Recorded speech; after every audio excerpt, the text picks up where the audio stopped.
So how long into meeting someone should you become exclusive? Ooh-cha, ooh-cha. Okay.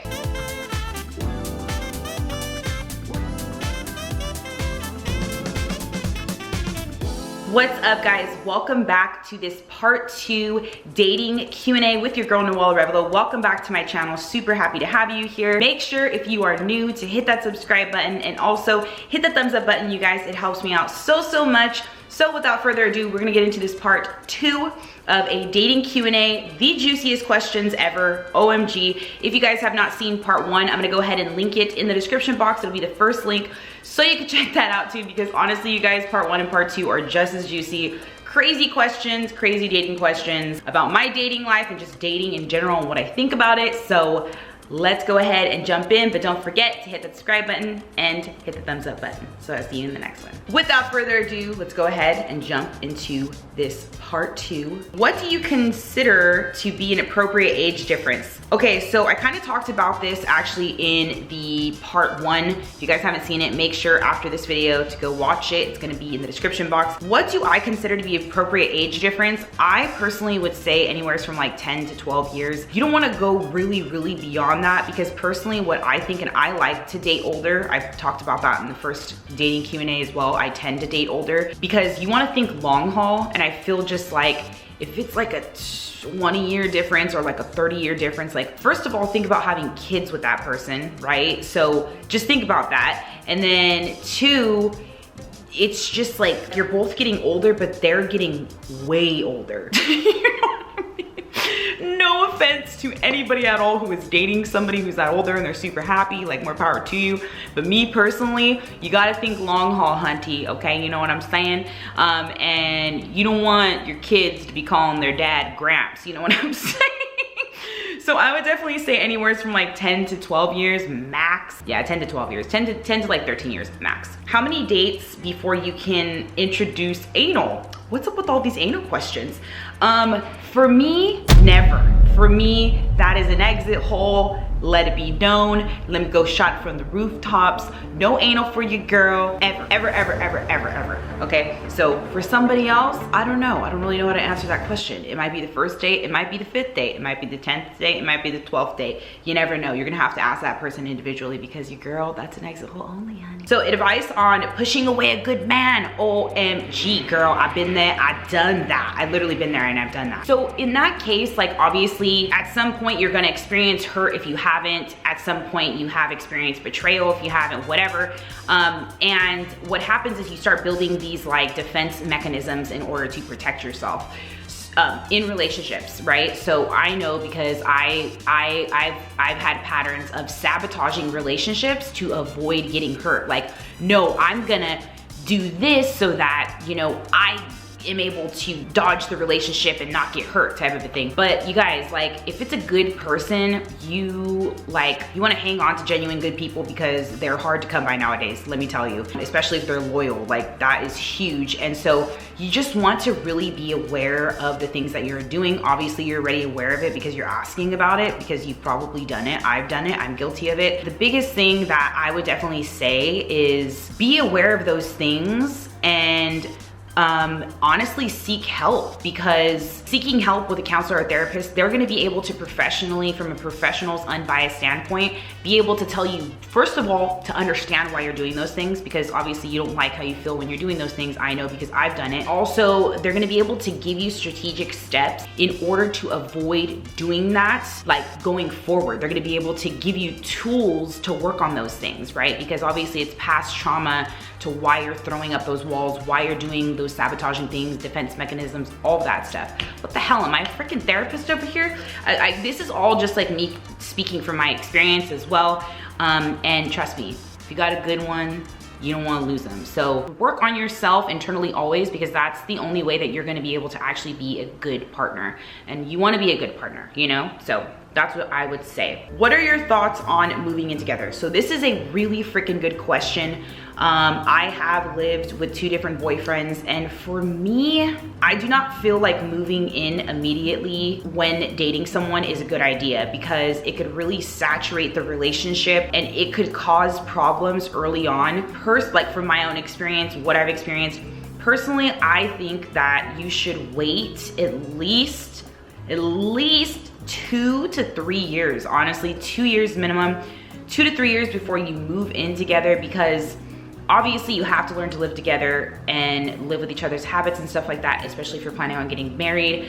But like, in my experience, moving in too fast, I've seen relationships end. Moving in too fast, it doesn't really allow you to have like your you time, and like that's like really crucial, especially if you're gonna be in a relationship and be with another person constantly. Like, you need that you time, you need that me time, and it can tend to saturate relationships and make them end. So moving in is all good and dandy, like it's great, it's awesome to be able to live with someone, come home to someone, but I would definitely suggest waiting at least 2 to 3 years before moving in with somebody. That's just my opinion. Trust me, been there, done that twice. Okay, so the longest relationship I have had. The longest relationship I've had was like 3, 2, it was like 2.5 to 3 years. I don't necessarily remember if like the last half of year we were like off and on, and it's like that gray area where you're figuring out if you're gonna be together or not. I don't really recall because your girl doesn't have the best memory. But the longest relationship I'll definitely guaranteed say that I've had has been like 3 years. Yeah, that was quite a long time for me. So how long into meeting someone should you become exclusive? Ooh-cha, ooh-cha. Okay, so how long into meeting someone should you become exclusive? I mean, honestly, in my opinion, when you click and you have chemistry, like, you know immediately. You know the first time you meet the person, or at least the second date, you're like, this is someone that I could totally see myself going with long term, was good. And so I know that some people don't like to have that conversation, like with guys, it just kind of like becomes like you're exclusive and you're like, when the hell did that happen? Okay, that would have been a nice conversation. Can I get a name, man, women? Honestly, like becoming exclusive, like I would say on a month. I would say a month, because after like a couple of weeks of getting to know someone, like you're gonna know if it's for you or if it's not for you, if it's gonna be a fling, if it's gonna be something long-term. Like, you will know within the first couple of weeks. I would say 2 to 3 weeks. So I say if you really like somebody and you know, you wanna really pursue them, and like you don't wanna be in that gray area of like sharing and it just being weird, definitely a month. I would say like a month is when I personally would be open to going exclusive with somebody. Should you trust someone who's, I remember writing this question down and I remember what I was gonna say. Okay, so should you trust someone who's 6 months post-breakup and ready to get into a relationship? Hell to the nah, sister. Hell to the nah. Let me say it again. A hell to the nah. Nah, nah, nah, nah, nah, nah, nah, nah, nah, nah, nah. Okay, so no, absolutely not. And it also really depends on how long their relationship was before. Like, if their relationship was 6 years, extra hell no. If the relationship was like a month, then yeah, that's different, because maybe it was just like a little fling type of a thing and they're over it. But usually I say if someone has just gotten out of a super long-term relationship, that they need that grace period to, one, find themselves again and learn how to live as an individual, and figure out like just themselves again. And 2, they need that grace period to heal. Like, I talked to someone like probably a couple of months after he had just gotten out of a relationship with someone who he was living with, which makes it whole next level, and they were together for like 5 years. And I was just like being in denial about it, and I actually really started liking him, and like probably, I don't know, like a month into talking, I broke it off, and he appreciated it. And I was like, look, like, I think you're an amazing guy. You're actually one of the first people that I've actually really liked, I've really enjoyed, but I know for a fact, like, you need your time to heal and to get over your relationship, because you were pretty much living a married life. So yeah, no, definitely not. Walk away from that, save yourself hurt, because they need time to heal. You don't want to be a rebound. And also, like, you never know, like, what if you like deeply fall into it and then they end up going back to the person? You're gonna be crushed. So definitely not. When do you think it's appropriate to start having physical affection? I would say like 3 weeks in. Honestly, I like kissing, holding hands, touching, PDA. I'm such an affectionate, loving person. I love that. That's such a huge love language for me. So I would honestly say 3 weeks in is totally fine. It's just really what you feel comfortable with. Me personally, it would be like 2 to 3 weeks, because that's just my love language. Give me it all day.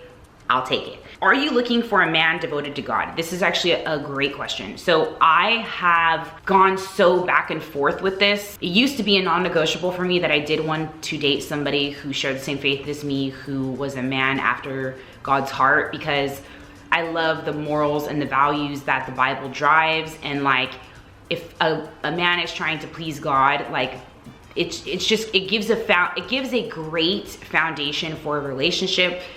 But because I have been so back and forth with my relationship with God, working on it and then kind of like, you know, taking 10 steps back, then working on it and then taking 2 steps back, like it's like a toss up. Like even for me now, I'm like, yes, I want a man of God, but then I feel like if I were to meet someone that I actually really genuinely liked and they weren't a man of God, I probably honestly, even though I shouldn't be saying this because God's probably like, Noel, I thought I taught you. It would be ideal. It would be ideal. I don't know if it would not be a deal breaker for me, if that makes sense. Sex on the first date. I'm not gonna comment on that. Do you, boo-boo? I ain't gonna say I have, I ain't gonna say I haven't, but I'm not gonna comment on it, okay? That's where we're gonna leave that question. Okay, what if you, oof, child, I've been here. What if you have 2 men to meet your needs, but you cannot decide? Wow, that is crucial. I would say in that case, like I've actually been in a position where I was in love with 2 different people. It's literally possible. I didn't ever think it was possible. It is. I would say you want to choose the person that you are gonna be most compatible with. And the person that like respects you and puts you first. In my opinion, that's what I would do. Like there's gonna be, you know, there's gonna be some things here and there. You gotta take the bad with the good in relationships. You're not gonna get the most perfect partner. Like I don't think that's really a thing. Like there's gonna be even if it's little things, like there's gonna be little things that you're not the most fond of. And you kind of have to give and take, right? But like, I would honestly pick the person that you can genuinely, even if it's writing pros and cons, like see yourself most compatible with, because you want to think long term. You want to think long term. You want to think, is this somebody who I could, you know, really build a life with? This is going to be my partner forever.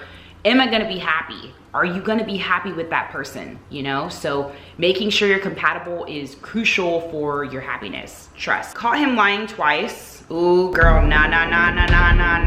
Okay, caught him lying twice. Should I give him another chance? I'm into second chances. I've been given second chances. I've given second chances, but fool me once, shame on you. Fool me twice, shame on me. Okay, no, just kidding. I take that same back. But a third time is a no-no. That's a huge red flag. That means they didn't learn from the second time that they were given a chance. And on to the next, honey, because it usually doesn't end up getting better. It ends up getting worse in those cases.